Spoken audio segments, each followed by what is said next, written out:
Hi everybody, my name is Dave. I live in Sevier County, Tennessee. Today we're going to be installing engine instruments from GuageArt in my 2014 Ford Taurus SHO, which you see behind me. My objective today is to get these instruments displayed on the vehicle's main NAV display. I need to set it up a bit because before I do this I have to first unlock the vehicle's navigation display so that I can use the video screen while the vehicle is in motion.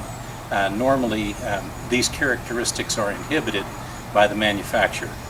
I've installed a system called Ford Lockpick, which unlocks the navigation display. It allows a passenger, say, to input an address while the vehicle is in motion. Also the video screen, which is normally inhibited, is unlocked while the video is in motion. I then use a composite video port for an additional backup camera to display my engine instruments on my navigation display. The vehicle is predominantly stock. It's had very few modifications. It has a K&N cold air intake. I replaced the 2-bar manifold air pressure sensor with a 3-bar, and this is literally, they are indistinguishable. This is the 2-bar map sensor that came out of the vehicle. It takes about 10 minutes to change this part. After doing both of these, I installed a custom tune. This is a Livewire TS tuner. So the vehicle has been tuned for 96 octane fuel and the 3-bar manifold air pressure sensor. All of this was purchased from Unleashed Tuning. They were very helpful. All of the companies that I've dealt with, the Ford Lockpick, Unleashed Tuning, and GuageArt, have provided really good customer support. This is not my first job, and it's the first time I've ever tried to do this. So we'll get underway. We'll get the GuageArt components installed in the car, and hopefully very soon we'll be demonstrating the engine instruments displayed while the vehicle is in motion on the primary nav display in the vehicle. Assisting me today doing the camera work will be my wife, Cindy. Say hello, Cindy.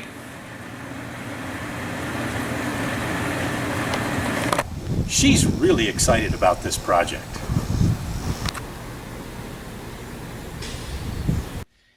We're going to be installing 3 components today from the GuageArt company.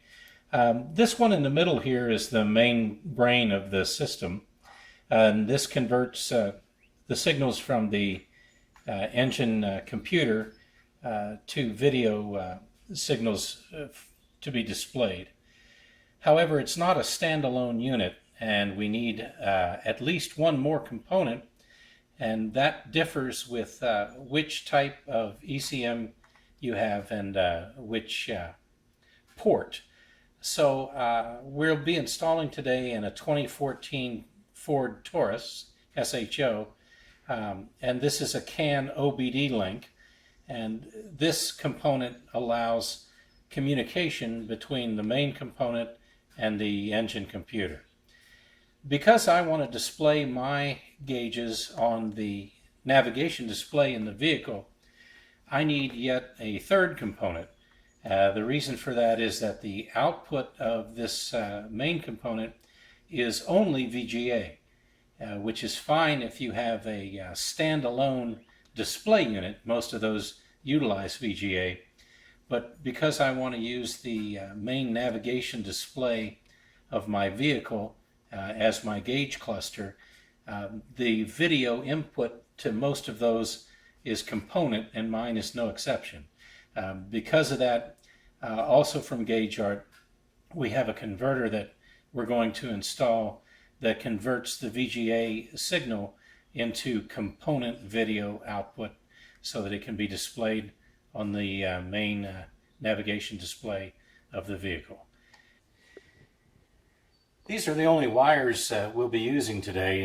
There will be one additional component video cord, but it was installed when I installed the Ford lockpick.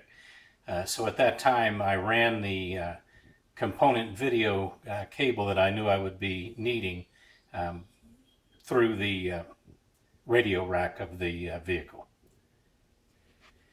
Here we see the 3 units wired together, ready for install. I'll be installing the main component last and with a service loop because it has on the, I guess it would be the front side of it, a slot for a SD card that's used for different configurations of your gauges, which can be customized. So I need to install it so that I will be able to access the small SD card in the future.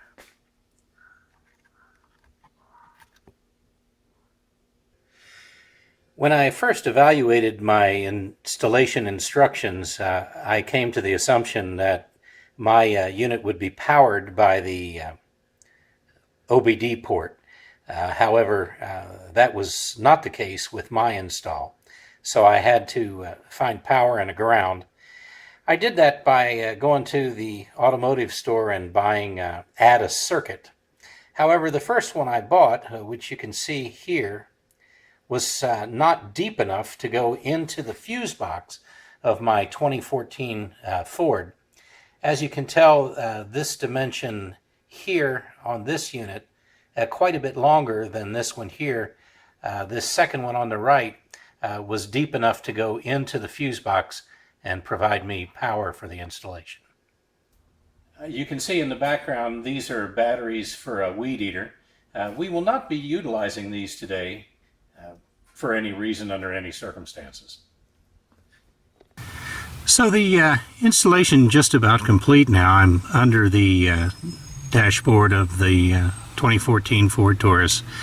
This unit here is the CAN OBD link that connects the main component to the ECM.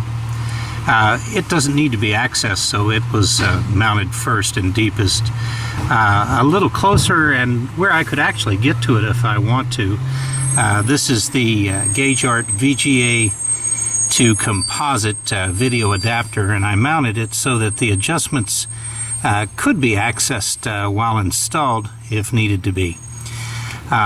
Again, the Taurus was a rather easy vehicle to work on.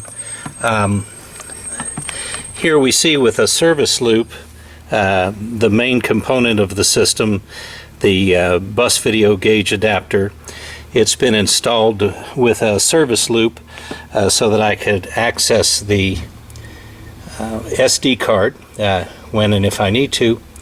And again, the Taurus provided me a nice big hole to sort of stow it in.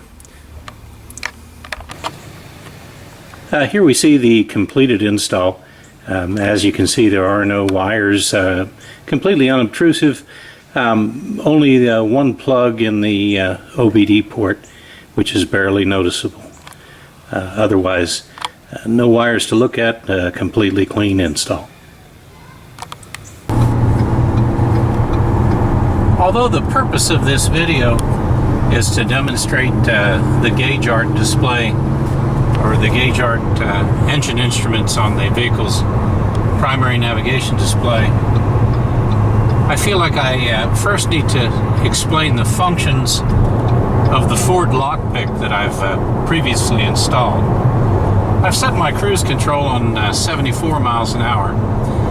As everyone is aware, we would normally be unable to enter an address into the navigation system while the vehicle is rolling down the interstate, because that function, as you can see, is inhibited. It's blanked out on the display. But if I hold down the button now on the steering wheel, we'll hear a couple of beeps and the ability to do this will populate. So I am now able to enter an address into the navigation system while the vehicle is in motion. The same switch that defeats the address functions of the NAV unit also defeats the lock that prevents you from using the vehicle's auxiliary audio-video inputs that would inhibit watching a movie while the vehicle is in motion. I can also toggle through different video sources installed on the vehicle by holding up on the other button. You can see the Ford lockpick has defaulted to the vehicle's factory installed backup camera. I can now toggle through any other video I have hooked up to the system. I used a second backup camera for my GuageArt engine displays, and I'll toggle to it now. Now you can see a complete set of engine instruments displayed on my navigation display. As you can see, the boost appears that it's inoperative, but in fact at 74 miles an hour I'm really not using the turbochargers, and that's by design. That's how they save fuel. The neat thing is they're available if I put my foot in it, which as soon as traffic will allow, I'll demonstrate. I've just left Interstate 40. I'm northbound on Interstate 81 now.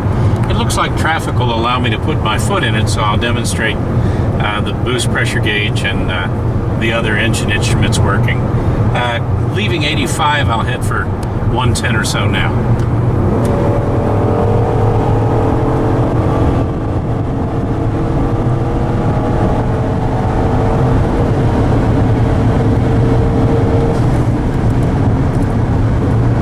Was actually 120. I guess I got a little carried away.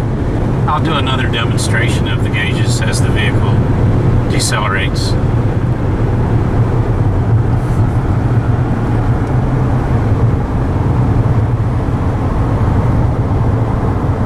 Back down to 80 miles an hour now. I'll put my foot in it again.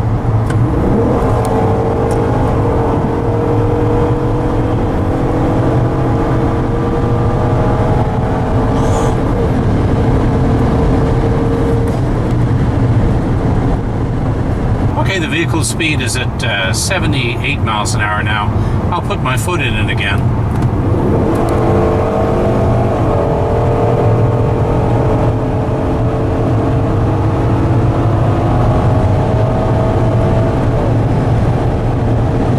There's 120 miles an hour, and it looks like I got a good solid 14 pounds of boost pressure out of it. The gauges are actually working quite perfectly.